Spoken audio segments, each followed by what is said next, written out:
Well, hi everybody. Long time no see. It's good to be making a video. If you were hoping for a play video, I hate to let you down, but I'm not going to be doing one of those today. This is going to be more of a talking video, so if you find those boring, my apologies. But I want to talk a bit about deck building. I want to talk about a deck that's sort of been gaining some press, if you want to call it that. Um, and then I'll talk a little bit also about like what my latest Jeskai Geist lists are and kind of what I've been doing um, on the last half of the video. Well, I guess let's get the what I've been doing out of the way. As most of you may know, probably some of you don't, I took a break from content creation because my wife was getting very pregnant and I was focusing more on family stuff. We had a beautiful baby boy by the name of Felix just at the end of August, so he is almost 5 months old, and I mean, there's not much to say. He's awesome. He's a little, cute baby boy who just freaks out every time I look at him. He like laughs and smiles and wiggles like crazy, and it's amazing. I'm totally in love with him. Um, and so, after that, obviously, I've been more focused on that. I did pick up some new hobbies, which have also been taking my time. I'm not. This is a magic video, so I'm not gonna bore you with this. But if you like photography, you can go to my website, notgreatnate.com. This is actually my name, nathanquintanilla.com, and you can take a look at some of the images I've created. There's a couple I'm proud of. I like this one. I like this one. I like this one here. It's very mysterious. There's just my wife. I'm already saying that it's there, so it's like no secret. Anyway, yeah, just photography stuff if you want to go check that out.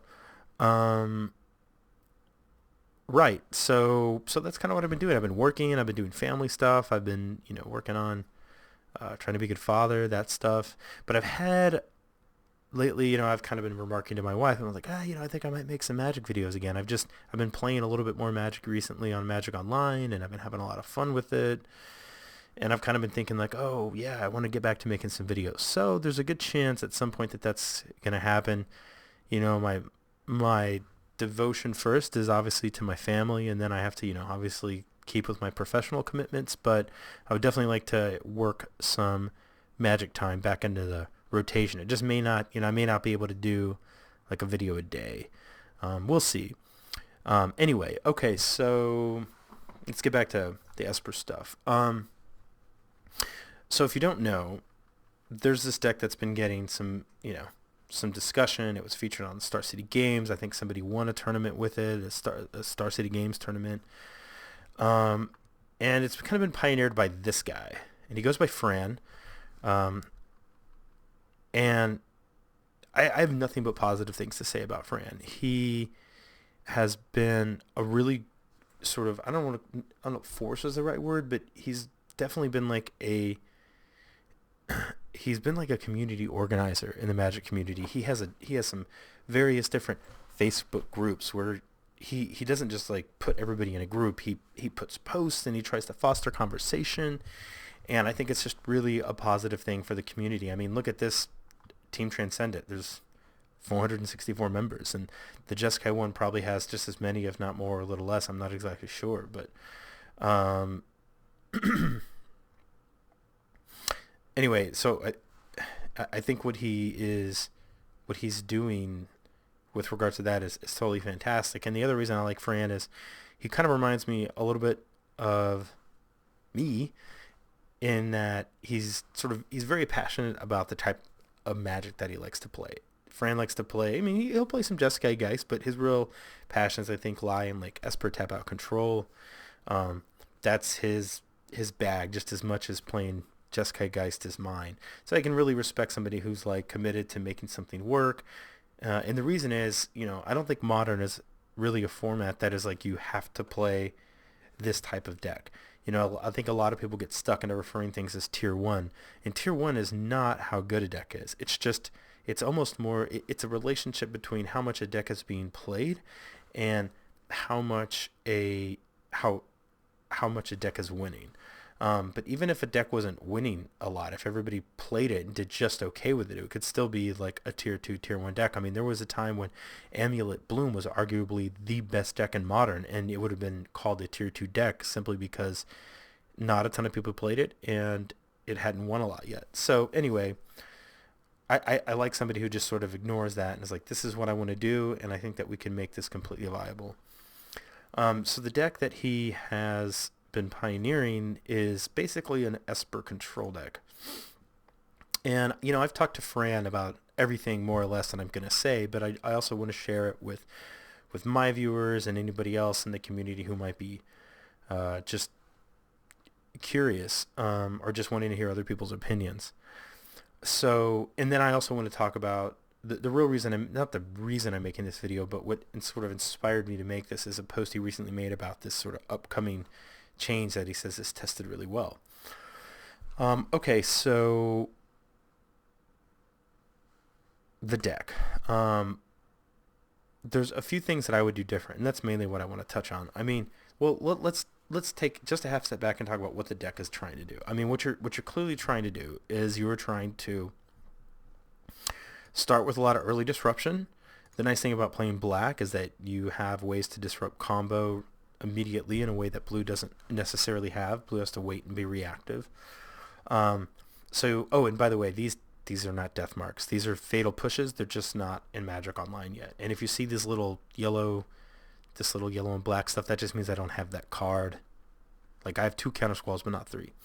Anyway, so the deck is really just trying to really control the early game. You have some removal. You have actually great removal now. Amazing. You have Fatal Push and you have Path. So any early creatures you should be able to deal with. And then you can also, depending upon what your hand looks like, you can eliminate the threats before they're able to put them on the battlefield so that, maybe they have something that lines up well against your planeswalkers. Then you have a bunch of ways to gain card advantage. You have things like Snapcaster Mage. You could Snapcaster Mage Snare Visions. You can Snapcaster Mage Removal Spell. You can Snapcaster Mage Inquisition or Thoughtseize. Then you have, the deck is really just full of value. It's full of a lot of card advantage. Lingering Souls is card advantage. Esper Charm is card advantage. Supreme Verdict can be card advantage. All the planeswalkers are essentially virtual card advantage. And so, you're basically, it's like disruption into very difficult to remove threat that continues to gain a lot of recurring value while simultaneously being able to pressure your opponent. I mean, Elspeth gains value and pressures the opponent directly, kind of in a similar way that Gideon does. Esper Transcendent doesn't necessarily pressure them from a life total standpoint, but what you're banking on is that you've already killed their creatures, you've removed their other threats, maybe you've Snapcaster Mage killed something else, and you have played out a couple of Lingering Souls, and now you've wrapped the board and then played a Planeswalker, and so you're both sort of like kind of in top decking mode, and Narset's just going to guarantee that in that scenario, you're just going to pull ahead, you're going to draw more cards, and then maybe even if they can't deal with it, you're going to potentially lock some decks completely out of the game. And she's also nice because when you play her, she goes to a loyalty of 7, which is really high. Her minus ability can be really great. I've actually played it, even though they didn't have a second creature. I was able to play her once, and then on the following turn, -2 and cast a Verdict. That way, just on the next turn, even though I know the Verdict's not going to kill anything, they can't play anything because they know a Verdict's coming. And so they just kind of have to sit there while you then get to untap and tick up Narset, deploy more spells, that kind of stuff. And obviously it's amazing with Esper Charm and all that stuff. And so I think the deck is sweet with regards to like how fun it would be to cast these cards and play this type of game plan. Now, and I think I said this already, I have discussed all of this with Fran. This is not anything that like I'm just coming out of nowhere with. We've gone back and forth on it quite a bit. But my main feeling on the deck, and I don't even want to call it a feeling, actually. Let me just pull up some math. Okay, so what this is these are from stattracker.com. This is just a screenshot with some text added in of a hypergeometric distribution calculation regarding lands. And if we look back at the deck list, what you see here is a curve that is just, it gets higher and higher as I mean, not counting the one drops, you have a lot of fours. 9 is a ton. In my Jeskai deck, I run between 23 and 24 lands, and I have 4 drops. Um, 5 at the absolute most, and I typically have between 6 and 7 3 drops. And so I feel like it, it's not a feel like. I'm just saying that. You can look at the math, like I said, and you can look at the deck. You really need to hit your 4th land on your 4th turn. Because some of that reason is, against creature decks, you might need to, um, you might not have drawn all of the removal you want. You may be looking to wrath the board, and then slam your planeswalker. But the deck, this is where the deck really begins to turn around or stabilize. And kind of every card leads up to this point. It's early disruption, it's some more disruption / card advantage, and then maybe this is like drawing into your threats, drawing more lands, or kind of preemptively playing Lingering Souls to then protect your planeswalkers after you play them. But I feel like, especially in this like tap out control deck, it's just really important to be able to like make your land drops and play your big powerful 4-drop on turn 4, whether it's Wrathing your board, Narset, Gideon, whatever it is. And so if we look at the math here, the reason this is so what this basically is this is saying you have 60 cards in your deck and you have 26 lands, and you really don't. This is calculating a 25 land deck, and I'm counting the 4 Serum Visions as another land. So I'm saying it's 26 lands, sample size of 10, and that means that you kept what it says here. You kept a 7 land hand or 7 card hand, and then on turns turns 2, 3, 4, you've essentially drawn 10 cards. So what is the probability that you're going to hit 4 lands on turn 4 in that scenario? It is, you're going to have greater than or equal to 4 lands in your hand, 71%. And if you're running 24 lands, then it drops all the way down to something like 68.6 more or less, or something like it. Let's call it 68%. But that you're I feel like you're kind of giving up a lot of consistency there, and you're basically saying that you're okay with almost 1/3 of the time not hitting your land drop on turn 4. And maybe that's okay. Maybe you've slowed the game down enough with your disruption. But my feeling is that in this deck, you want to try to play 25 lands, and you want to try to play 4 Serum Visions. And I've discussed that with Fran, and he looked at it and tried it out. He says, "Oh, it just doesn't feel right." And the thing is, in my opinion, is I don't want to try to look at math and then go and play a game and be like, "Oh, well, it doesn't feel right," because you're so mentally predisposed to what you want to do. And the reality is that you would have to, like, you're never going to notice the difference, because we're talking 3%. So you're not going to really notice in like a few games of testing.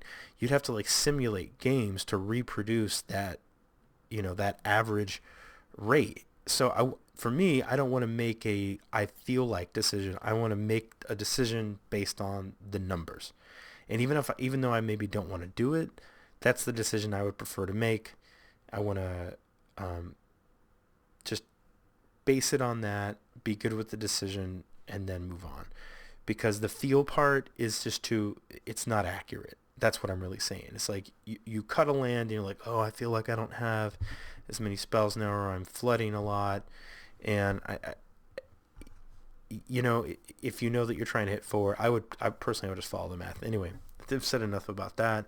The only other thing, and it looks like they may have trimmed here. At one point in time, I want to say it was like 3 Shambling Vent and 2 Creeping Tar Pit or something like that. And I even think that 4 man lands might be too much. I think it's 3. And again, I think you want to run 3. And again, the reason is it's like you have something to do on turn 1. You have something to do on turn 2. You have something to do on turn 3. You don't have as much to do on 2, so that you might be able to like know that you're going to say play out your Darkslick Shores, and the second turn play your Creeping Tar Pit. Because before the deck ran Blessed Alliance main deck, so I think that second land drop is a little less important. But in my opinion, like what you're really trying to do is you need to be casting spells. You want to go like, turn 1 Inquisition, turn 2 cast your Thought Seize, have perfect information, then cast your Serum Visions and know exactly what you need to be doing with your scrying, and then turn 3 play your Lingering Souls or something like that. And if you look at a deck like Jeskai Control, which ran 4 Celestial Colonnades, or generally does, one of the reasons that they need to do that is they don't have really any ways to kill you. They have Bolt, Snap, Bolt, but that's really about it. And so they're finding their threats in their lands. And they need to definitely run forward, because that's really the really outside of Snap Bolt, that's really the only way that they have to kill you. In a deck like this, like this is not your primary game plan. This is like plan 2, right? So I don't know that you need to run 5. I don't know that you need to run 4. And the reason is you just, again, I think it's important to try to, the deck has something to do just about on every turn. Maybe less now. Maybe it's not as bad since your 2-drop slot isn't really doing a whole lot. But yeah, I would personally err on the side of 3 mainlands probably. Maybe 4 is okay since you're no longer doing the Blessed Alliance thing. Because you can't go Snap, Caster, Mage, anything else until turn 3 anyway. And that's really good. That's all I would do. I don't know where I'd find the room. I know Fran says he doesn't want to cut an Esper Charm. Personally, I would probably do something like this. And I know Fran would probably disagree because he says Narset is integral to the deck. And you know what? And it could be, right? Because in a deck where you're going like, turn 1 Disruption, turn 2 kill your thing, turn 3 Esper Charm you to make you discard, Narset's a great way to get back in the game. But my feelings of Narset were just, it doesn't, like, you can play it and a lot of times it survives, but sometimes it felt like it just didn't really impact the board immediately. And my other feeling was the reason you don't need 4 Esper Charms was just because you have a lot of card advantage here. You have Snapcaster Mages, you have Lingering Souls, you have all of these Planeswalkers, which are virtual card advantage. Like, I didn't know that you needed this much card draw. It just depends if you're using it more for the draw or the discard. And really, it's not the most efficient at either of those things. It's just that, I mean, the instant speed draw is nice, but this deck isn't really an instant speed type of deck, right? Like an Esper draw go, the benefit to having instant speed is like you're going to either cast a counter spell, and if they don't do anything, then you're going to draw 2 cards at the end of their turn. This deck doesn't really operate on that axis. So that's the only thing that, that's my personal thoughts on how I might build the deck a little differently. And actually, I'm not saying this is right. It's just, this is the version I was testing. I know that they've gone off Solemn, but as you can see, I had 25 lands and 4 Serum Visions. Again, because I felt like I really wanted to make sure that I could hit that, hit the 4 drop. Okay, so last bit of this deck I wanted to talk about is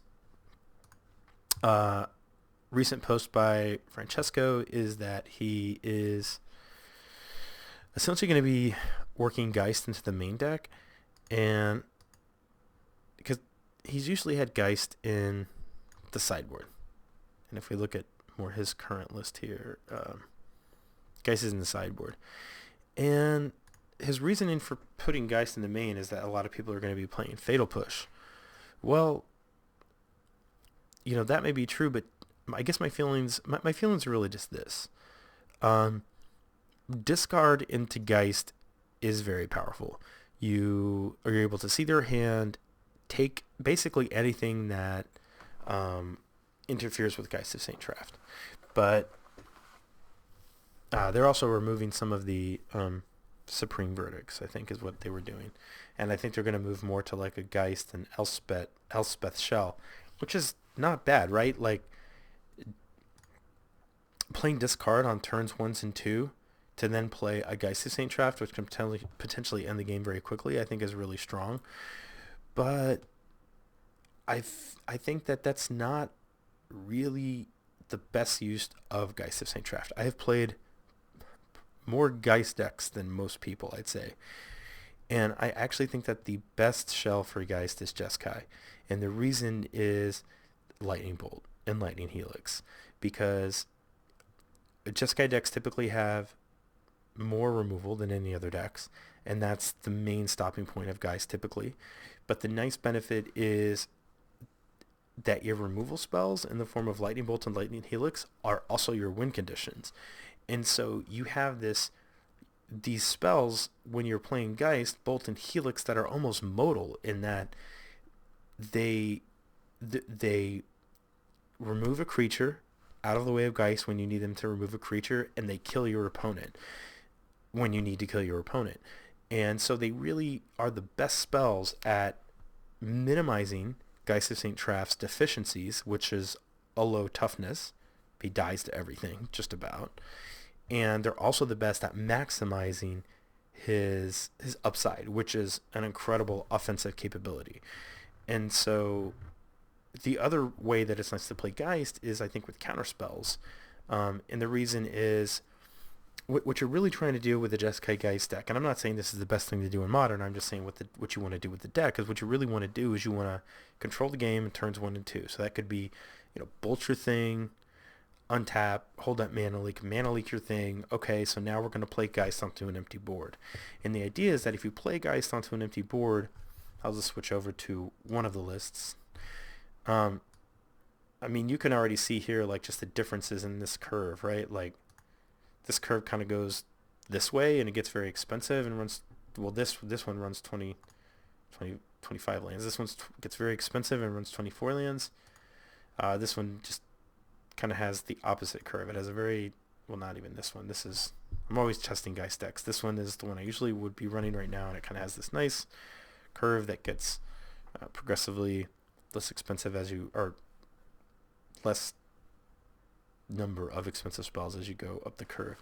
But what I was going to say is, one of the reasons you need a lot of cheap spells, and this is one of the reasons I don't run Electrolyze, even though I love that spell, is when you play Geist on turn 3, the ideal scenario is that they have an empty board because you've countered or killed everything previously. And so the idea is, so let's say that you play Geist and then they play like some big creature. The idea is that you can then play something like a Path, remove it out of the way, or even double bolt something if you need to. But the idea is that now you have all these efficient spells that clear the way for Geist, and then you can potentially also hold up a counter.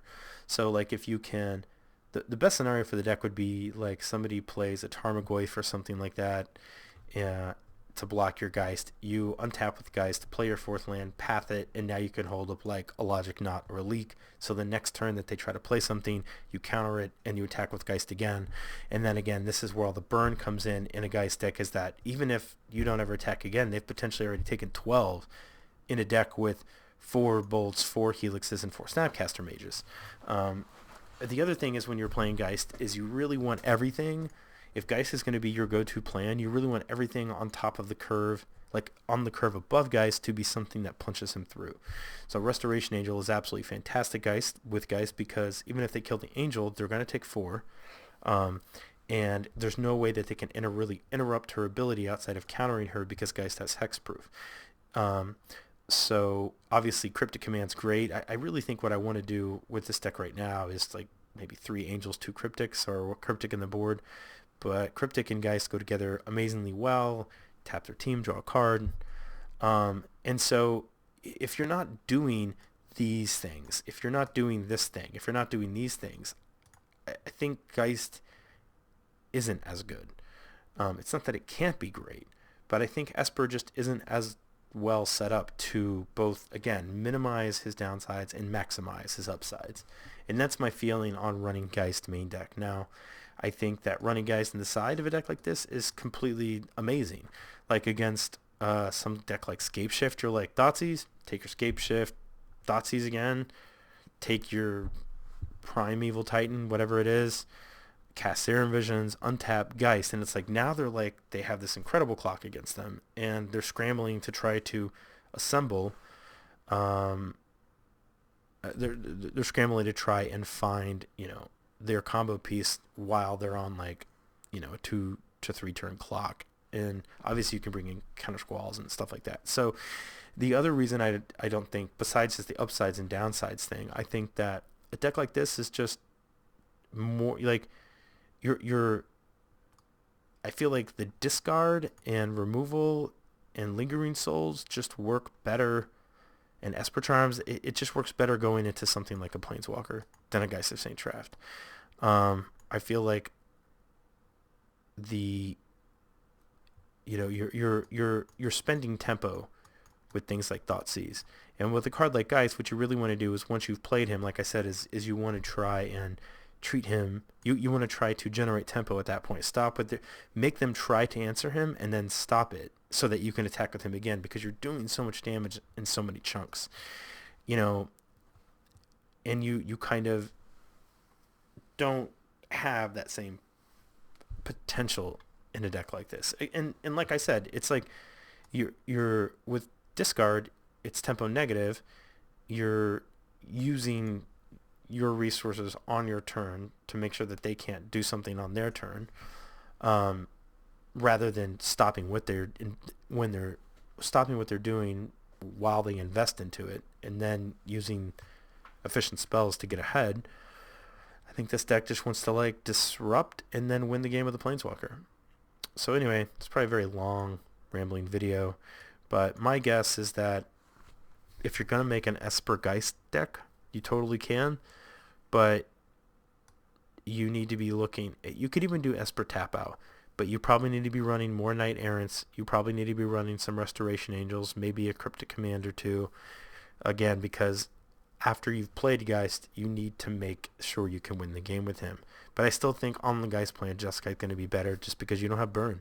And that's huge. A lot of times when you're attacking with Geist, sometimes you can just suicide him once and play another one. And that's enough.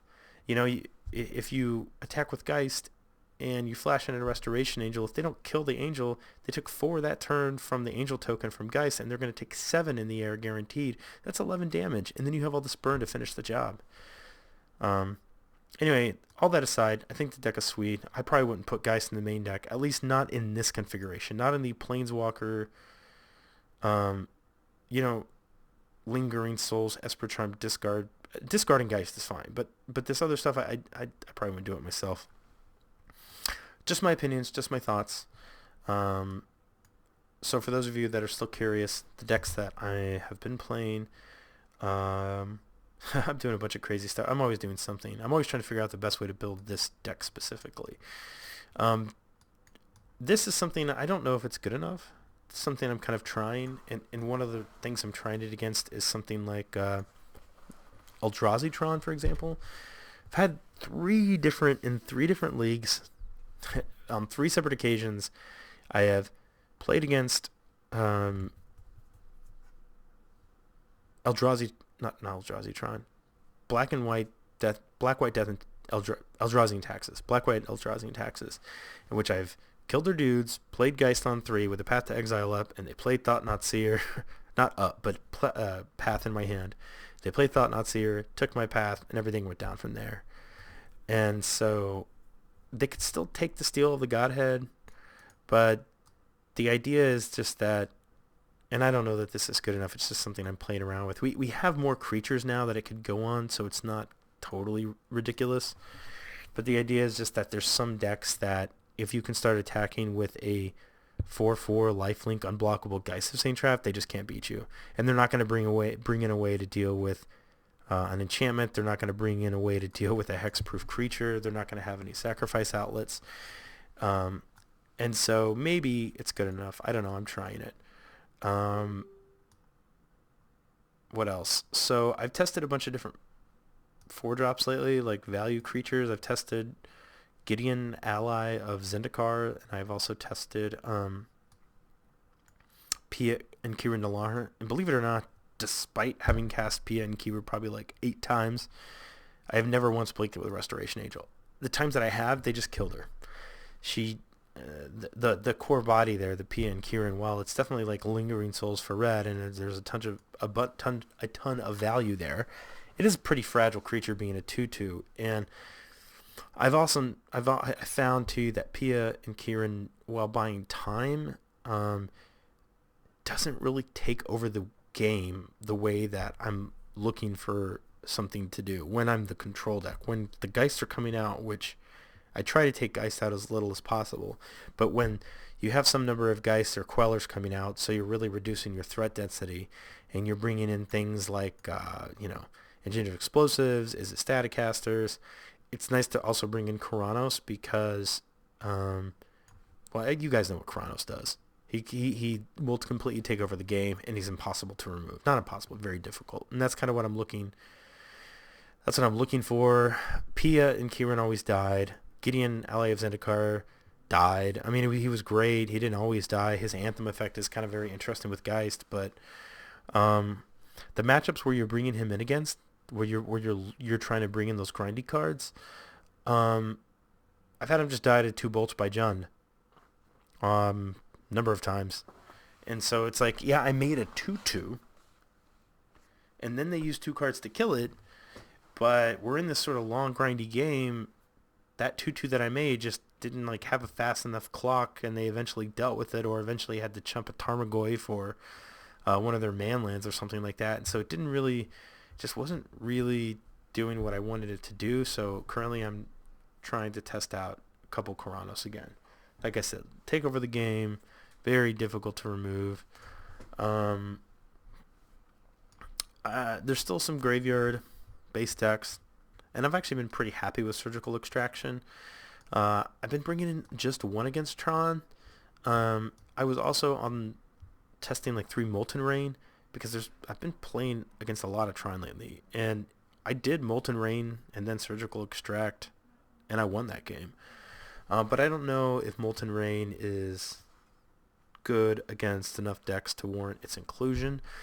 In addition to Tron, I've also played quite a bit, and again, this is on Magic Online, against Amulet Bloom, where Aven Mind Sensor is really great. And so if Amulet Bloom is on the uptick and Tron is on the uptick, I don't think that Molten Rain is very good against Amulet Bloom, whereas Aven Mind Sensor is a completely amazing against them. And Aven Mind Sensor can also be really good against Tron as well. It's a bit slow, but it can be really great. And I also have the 1 Crumble. I'm not a super huge fan of Crumble, but I'm running it now. The idea is that we might not need this because we have Geist. In fact, Geist, if people keep playing green-white as opposed to green-red, then your Geists are really safe. You can even Spell Queller things like Sylvan Scryings rather, and that's really great.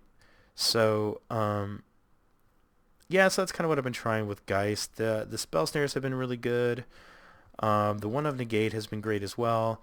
I've for a while I was like on 2 Mana Leaks and 2 Logic Knots, and I've just found that like double blue really early in the game can actually kind of be difficult sometimes, or sometimes you just end up in a situation where you can't hit it, basically. And then all the delving, like, it can sometimes be at odds with Snapcaster Mage. So maybe it's best as a one-of. I have Mana Leaks for now, and again, the reason I'm running Mana Leaks over Remained is for a while now, and that may change, but Mana Leaks just been better than Remand. Angels are great with Geist. The Angels are actually great with Spell Queller. If you're just playing a Spell Queller just as an attacker, you can always blink it with Restoration Angel later. Spell Queller's been pretty great. It hasn't been it's odd. Like, the situations where it's not good, it's kind of just poop, and I'm not a big fan of it. But the situations where it's great, it's just ridiculous. Or it can be ridiculous. I mean, I have used it to great effect in a lot of matches. So I'm pretty high on it right now. I've also thought of like dropping this leak to go for the other cryptic. Again, if this is a cryptic, the combination of cryptic and Geist just can't be ignored. It's also going to help you grind a little bit when the game goes a little long. You don't really want the games to go too long. Like, the deck doesn't have a lot of tools for that. It's not running a bunch of cryptic. It's not running a bunch of Sphinx's Revelations. Against some decks, though, you do have a lot of ways to gain virtual advantage. Restoration Angel and Snapcaster Mage come up quite a bit, especially when you're Snapcastering things back that cost 1. So other decks I'm playing, none of this is set in stone, by the way. Most things are in flux right now, except for I might turn this into a Cryptic. I haven't quite decided yet. The spell snares have been great, by the way. There was a while where I was kind of off spell snare because it just didn't really exactly fit the plan of, like, use your counterspell on turn 2 guaranteed to try to play Geist onto an empty board. But I started running it when Grimflayer was bouncing around, and I've just countered so much stuff with Spell Snare. And it's also been really amazing, like, if they try to do something on 2 after you've played a Geist, because you spend 1 mana to deal with their 2 mana thing, and then you potentially have 3 mana up with a Geist in play. So yeah, so some other decks I've been kind of fooling around with. This deck is ridiculous. Actually, let me just come back to that. It's not even Esper Brain. Actually, it is Esper Brain. Let me... I saw this on MTG Goldfish, and then I played a guy who played it. I don't know what the right list is to run, but basically, what really kind of made me want to try it is the fact that you only have to activate Brain in the Jar twice. And I lost to a guy because I played a Engineered Explosives on 2, and I could have cracked it immediately and killed the Brain in the Jar, but I let him on tap with it because I didn't realize that once you've activated it once, as soon as you activate it a second time, you can cast Beck, which allows you to also cast Call. So you basically create 4 1/1s and draw 4 cards. So you're just kind of sort of playing in a control shell here, a control shell who's getting ahead on cards and creating their win condition with Beck, Call, and Brain in the Jar. But that's more of just a fun deck right now. I'm not really sure what I'm going to do with it, or I'm going to play it. The decks I'm a little bit more serious about are, of course, another Jeskai deck. It's Jeskai Delver. A lot of times, in a lot of matchups, I've often wanted just board pressure early. Things like against decks like Tron, against decks like Scapeshift, stuff like that. And so obviously Delver is the best. The best way to do that. I am running Molten Rains here. They seem a lot better in this deck. The reason is, like, against Tron, if you go like Delver, like if you're on the play, you go Delver, and then on your turn 3 you Molten Rain one of their lands. That's significantly better if you have a Delver in play than if you have no pressure. And so it seems like Molten Rain could be quite a bit better in this deck than maybe in a Geist deck. It's just a more aggressive version. It's still an aggro control deck. You still have a lot of elements to be controlling when you need to. So that's one deck I'm looking at. And another deck I've been having quite a good time with is this. I'm actually playing it in a league right now. I think this one's in a... Is this the one? I think I'm playing this... I play friendlies and competitives. Yeah, so I'm 2-1 in a friendly league right now with this deck. Let me go back to it. Deck is really powerful. You can come back from really far behind by gaining life and making a bunch of dudes with your Thopter Sword of the Meat combo. And then you have the gifts package, which just lets you, like, against creature decks, you obviously have Elesh Norn and Unburial Rites. You can assemble gifts packages with, like, Supreme Verdict, Wrath of God, and Day of Judgment, and another gifts, and it's really difficult for them to figure out what to give you. You have Academy Ruins to set up things like Engineered Explosives loops. You can even, in some matchups like that rely on the graveyard, you can bring Spellbomb in, eliminate the graveyard, and then use it to kind of keep recurring it to draw cards. It's pretty great. You have, like, again, you have the normal gifts targets, Iona, Elspeth. The gifts can help you in the right matchups. They can help you lock somebody out of the game, but they can also find all of your combo pieces, and they can also find your control deck pieces, and so it's pretty sweet. The deck is definitely powerful, and yeah, I've enjoyed playing it quite a lot. And then, of course, I dink around. It's funny, I sold off in paper all of my mono blue Tron lands, and then watched Shock Troopa play it like once online, and I was like, why did I do that? This deck is so much fun, and it is super fun. So I got Tron lands back in paper, and I put the deck back together, and you know what, for this deck, I just think it's so fine, and I'm fine to just let it sit in the box, and I'll play it when I want to. But really, it's those 3 decks that I mentioned.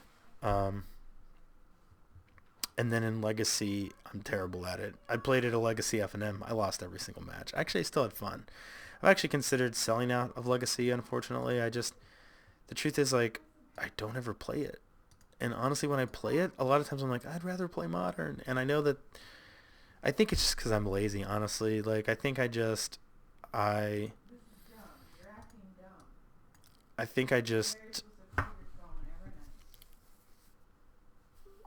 want to take the time to learn a new format, I guess. Although, I mean, to be fair, like I said, I have enjoyed playing Grixis Delver in Legacy and Paper, even though I lose all the time. That's about it, guys. Sorry to make such a long, rambling video, but I know some of you might be interested in watching. Like I said, if you aren't already, look for Team Transcendent. Look for... let me find it. Hold on. Okay, here it is. So there's also the blue white X mid-range / control community. There's over 1,000 members here, and then there's 400 something members in Team Transcendent. I can't say enough nice things about Fran. I love the way that he puts a lot of effort into kind of creating these communities for like-minded people to get together. So yeah. All right, guys. Thanks for watching. Sorry it was so long and so rambly, but hopefully I will be bringing you some games before too long. See you guys later. Good night.